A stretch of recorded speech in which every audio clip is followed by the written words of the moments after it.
E a gente abre essa edição com informação que chega de Brasília. O ministro da Fazenda, Fernando Haddad, e o presidente do Senado, Rodrigo Pacheco, estão debatendo alternativas para a medida provisória da reoneração. Quem está acompanhando esse encontro agora à noite lá na capital federal e ao vivo vai trazer mais informações para a gente é o repórter Bruno Pinheiro, com a situação de momento por aí. Bruno, boa noite. Ótima noite a você, a quem nos acompanha, sempre uma alegria, uma honra e uma satisfação. Excelente semana. Esta medida está no fio da navalha, justamente ali, que é realmente uma indecisão. De um lado, o Congresso quer que seja devolvida para o governo e o governo quer emplacar esta medida provisória que vale durante 120 dias. Esse assunto sobre a desoneração não é de hoje. Iniciou lá no governo de Dilma Rousseff, se estendeu no governo de Michel Temer, Jair Bolsonaro. Quando Lula assumiu, Fernando Haddad começou a colocar em discussão que era importante essa reoneração. O que aconteceu? Com quem eu conversei nas últimas horas, o ministro Fernando Haddad encomendou um levantamento para a Receita Federal sobre a reoneração, sobre o valor que o governo vai deixar de arrecadar se não acontecer essa reoneração. Com esses números, Fernando Haddad chegou aqui às 6 da tarde, exatamente, um pouco mais de 2 horas. Essa reunião está acontecendo ao lado do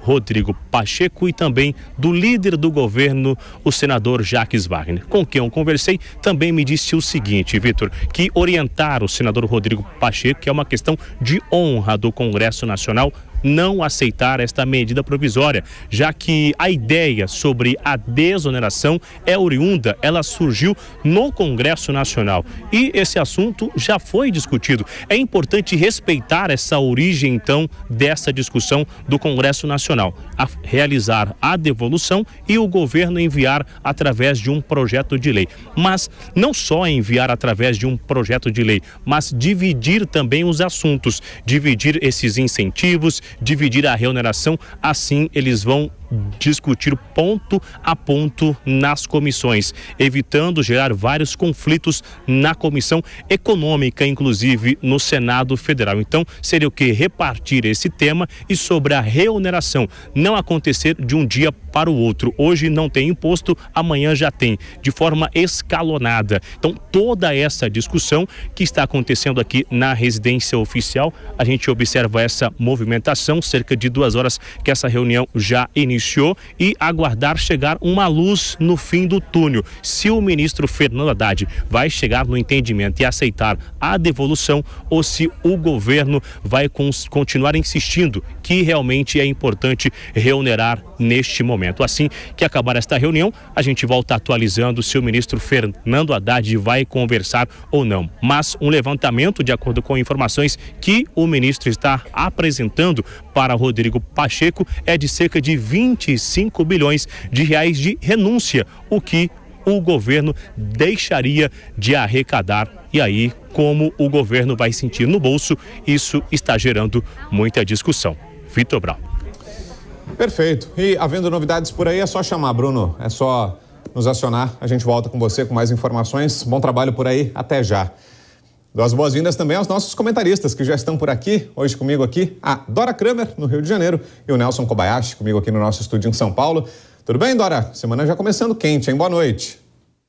Boa noite, tudo bem? Boa noite, Brown, boa noite, Kobayashi, boa noite a todos. Pois é, semana quentíssima de definições importantíssimas, como essa reunião do Rodrigo Pacheco, o ministro Fernando Haddad.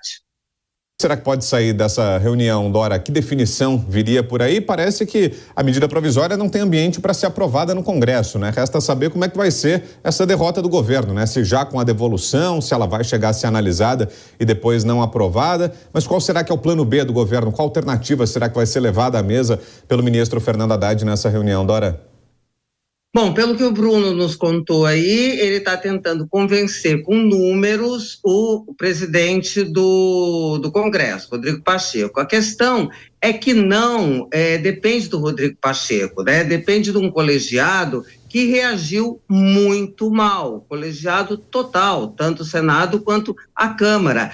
E a questão também já não é o conteúdo, porque a forma foi tão atabalhoada, a forma foi recebida como tão afrontosa, que não tem mais como o governo insistir na medida provisória. Se também o Congresso vai aceitar, se porventura for proposto esse projeto de lei, a mudança da MP para o projeto de lei, nem sei se o Congresso aceita um projeto de lei, porque foi também por projeto de lei que o Congresso resolveu prorrogar a desoneração. Então, a situação do governo está muito difícil. Judicializar, levar ao Supremo nessa altura, quando está havendo conversa, eu acho que é o seguinte, não sei, obviamente, qual vai ser o resultado da reunião, mas se alguém tiver que ceder nessa história, sem dúvida alguma, é o governo.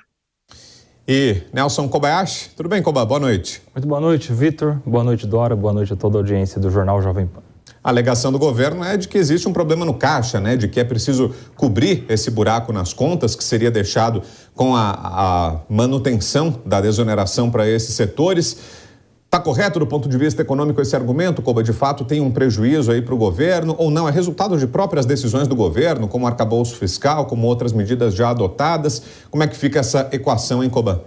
Pois é, Vitor. O governo fez os cálculos considerando de que haveria reoneração.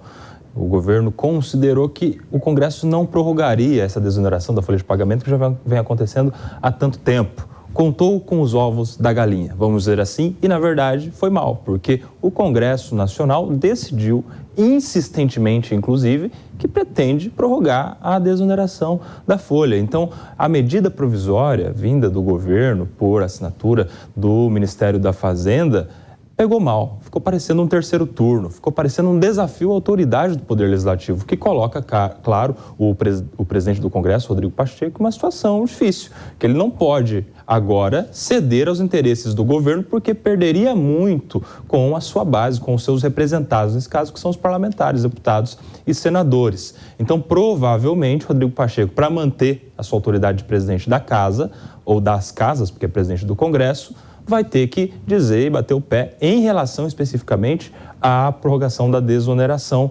da folha de pagamento. Já os outros dois pontos da medida provisória, a questão do PERSE, né, que é aquele benefício para o setor de eventos, e a limitação da compensação tributária, esses dois provavelmente vão passar e fica meio que elas por elas. O governo ganha duas e perde uma. Fica uma narrativa até mais pró-governo, né, como se o mais importante não fosse a desoneração da folha. Mas certamente o presidente Rodrigo Pacheco fica pressionado para não ceder ao governo e manter a autoridade do Poder Legislativo.